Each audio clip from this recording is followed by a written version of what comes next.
ओम नमः शिवाय। बंधुओं, समर्पण समाधान यूट्यूब चैनल में आपका स्वागत है। हाजिर हूँ मैं आज एक ऐसे विषय को लेकर जो अक्सर समय के साथ साथ कई परिवारों में आजकल घटने लगा है। जब कहीं देखा जाता है कि घर के अंदर जो गृह लक्ष्मी है, यानी जो घर की मालकिन है, उसका घर में मन नहीं लगना।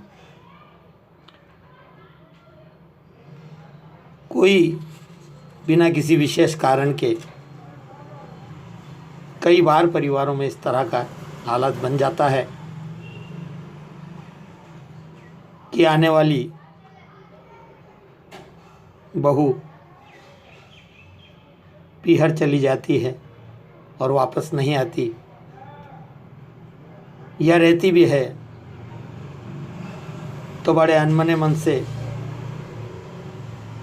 उसका न किसी काम में मन लगता है, न परिवार के सदस्यों में वो घुल मिल पाती है। ये आम समस्या आजकल देखने को मिलती है। यदि इस तरह की समस्या आप कहीं महसूस करते हैं तो आप सबसे पहले अपने घर के वास्तु को ठीक करें। कोई वास्तु विशेषज्ञ से परामर्श लें। यदि आपका मकान चौरस है, चारों दीवारें बराबर की हैं, तो आप मुख्य द्वार के ऊपर एक स्वास्तिक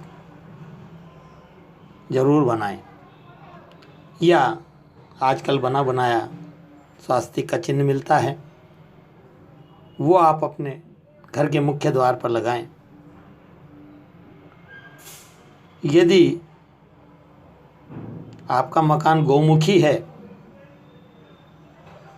तो उसके ऊपर ओंकार का चिन्ह बनाएं।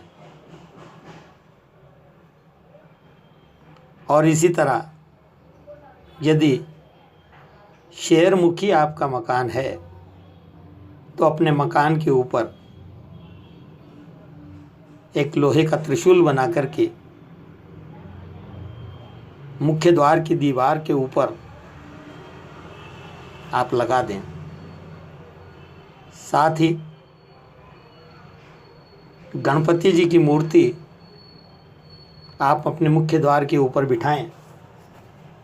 ये भी परंपरा आजकल बहुत कम देखने को मिलती है। लोग सिर्फ एक जो आजकल टाइल्स में चित्र होता है वो लगा करके और अपनी इतिश्री कर लेते हैं, लेकिन वास्तव में द्वार के ऊपर गणपति की मूर्ति हमारी इस भारतीय परंपरा रही है, और उसके होने से कई प्रकार के वास्तु दोष स्वतः ही दूर हो जाते हैं। इसलिए गणपति जी की मूर्ति जरूर भी लगाएं। और यदा कदा जब भी आपको फुर्सत महसूस हो तब गणपति जी को सिंदूर लगा करके और उनका पूजन जरूर करें। अब आप एक रविवार या शुक्ल पक्ष की तृतीया को चुनें और एक देवी के मंदिर में आप सारी पूजा सामग्री जो भी देवी को चढ़ता है सब लेकर के जाएं।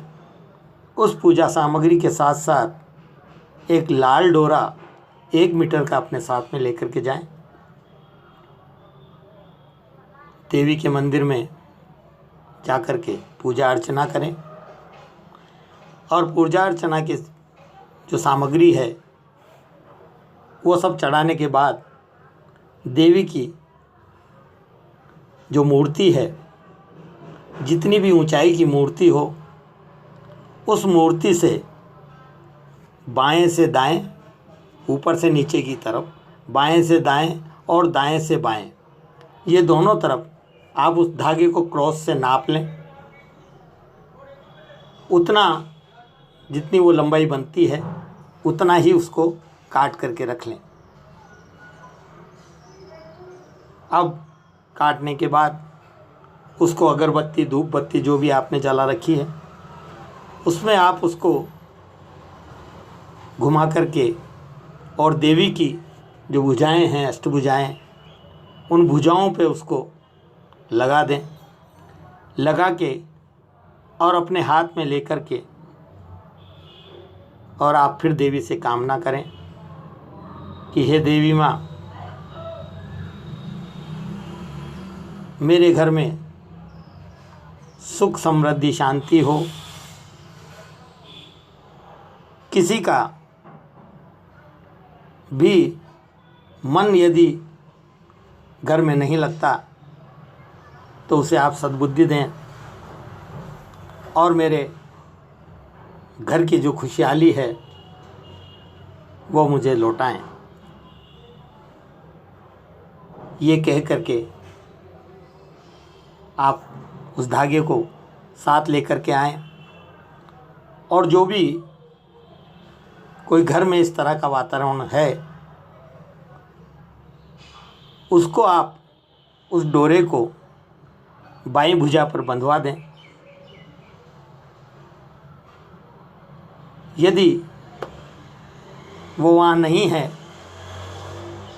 तो आप उसकी कोई भी तस्वीर या चित्र जो भी आपके पास उपलब्ध हो उसके ऊपर लपेट करके और उसे लाल कपड़े में बांध करके आप एक तरफ रख दें। आप देखेंगे देवी की कृपा से धीरे धीरे अचानक परिवर्तन आएगा। कोई घर से चला भी गया है तो उसके आने के योग अपने आप बन जाएंगे। उसका हृदय परिवर्तन जरूर हो जाएगा। अब जब भी ऐसा योग वापस बन जाए और आप उसे गए हुए को लेकर के आएं तो आप उसे कोई भी नए वस्त्र या आभूषण ज़रूर भी उसको कुछ न कुछ आप दिला दें। उससे उसके हृदय के में और विशेष परिवर्तन होगा और आपका घर वापस एक खुशी से महकने लगेगा। देवी की कृपा आप पे अवश्य होगी। आप सुखी महसूस करेंगे।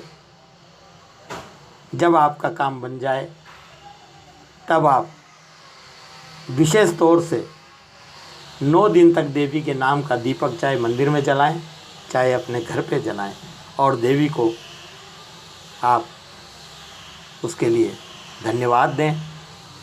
देवी का नाम निरंतर अपने हृदय में रखें। ओम नमः शिवाय, ओम नमः शिवाय, ओम नमः शिवाय।